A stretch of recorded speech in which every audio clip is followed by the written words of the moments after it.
Hello guys, welcome to my channel. It's from Michael Kike over here. Actually, this is my first video in my channel. Today we're going to be talking about 7 things I wish I knew before going to pharmacy school.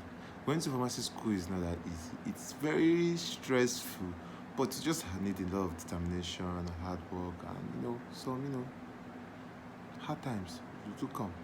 But at the end, you all see it's worth it. So the first thing we're going to be talking about today is duration of program. Wow, you have to know the duration of program of pharmacy before going to pharmacy school. Pharmacy school takes a lot of time. It takes a lot of time for real.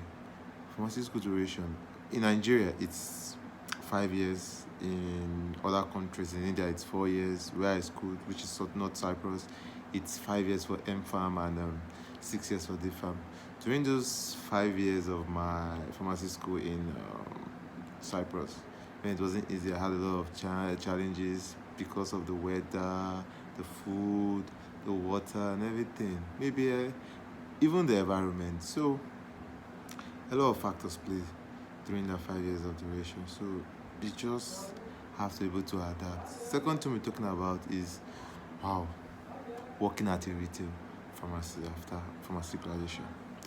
A lot of us think that after pharmacy school, we are going to see a very good job, maybe staying in the hospital, enjoying, receiving ACs and everything. No, it's not like that. Only the stress of internship alone is going to make you give up after pharmacy school. Most of the pharmacists nowadays works in a retail pharmacy. 60 to 75% of pharmacists work in a retail pharmacy. Most of the pharmacy jobs are being carried out by retail pharmacists.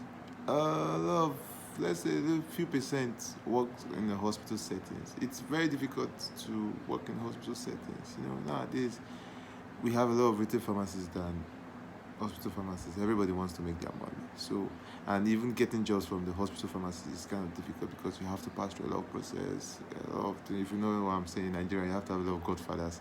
So number the third thing you have to know is that the market saturations. There's a lot of pharmacy. There's a lot of pharmacists. So don't just think it will be easy you graduating from pharmacy school and having job. No, there's a lot of struggles. The struggles of internship alone. Oh my god. If you can succeed in 1 year, wow, it's fine. But getting the internship job alone, wow, it's hard. Some do pay, some do go through a lot of stress, some do work for free. So a lot of things come up during this process. So it's not that easy because the challenge of pharmacy today is so high that the market saturation doesn't seems to be that fair to pharmacists because there's a lot of pharmacists graduate from university every time. So finding job will not be that easy. So the fourth thing we're talking about is pharmacy school is so boring, believe me or not.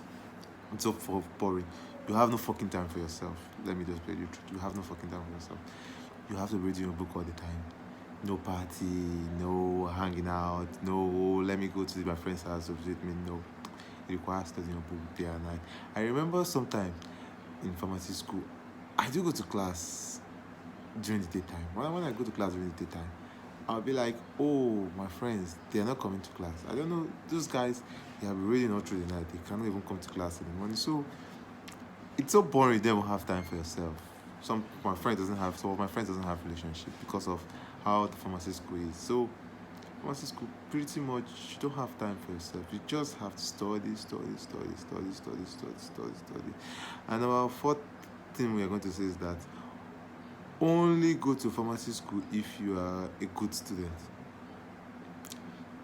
If you're not a good student, do not go to pharmacy school. Believe me, if you don't want to read, don't go to pharmacy school.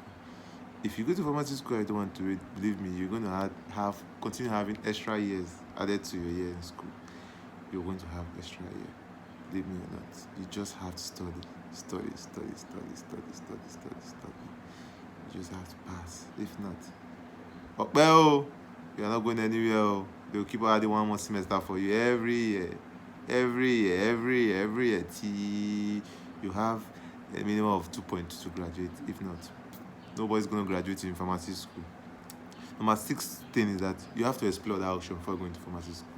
Believe me, if you want to go to pharmacy school, you have to try other disciplines like biology, biochemistry. Think about them. If you can actually do them, don't just make pharmacy your last option. Believe me, you might be good in another field than pharmacy.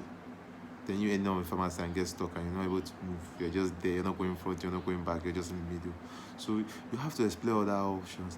And the number 7 thing is that never be afraid to fail. Never be afraid to fail. It's normal in life. If you fail, you have to stand up and keep moving. Keep trying, keep trying, keep trying. You at one point in life will all fail, but what matters is, are we ready to keep on carrying the cross, keep on trying till we get where we are going to? So pharmacy school, pretty much, there's a lot of courses. Definitely you're not good in, you must fail one if you're not that good. It's nothing you cannot escape. But what happens after failing? You just have to sit up, try your best. At least a C will do you good than just being there. So the last and the least, do not do it for the money. That's where most people fail. Do not do it for the money. If you do it for the money, bro, you lose track. You won't learn anything. You have no knowledge, nothing in your head. You will not be able to practice it very well, because if you only go for the money, you just want to be in a position where you just tell people what they want to hear and they go without knowing what is wrong with them. As a pharmacist, you have to be patient orientated, not that kind of pharmacist who just care about money. You just have to take care of your patients very well. You have to know their complaints, you have to do follow-ups, you have to do checkups. But as a good pharmacist, there's some business-wise part in pharmacy, but you don't have to allow that business part of pharmacy to just intrude to all your practice. You have to maintain that professional competency. If not, you're going to fall. Thank you guys for watching, and see you next time. From Michael signing out. Thank you. Peace.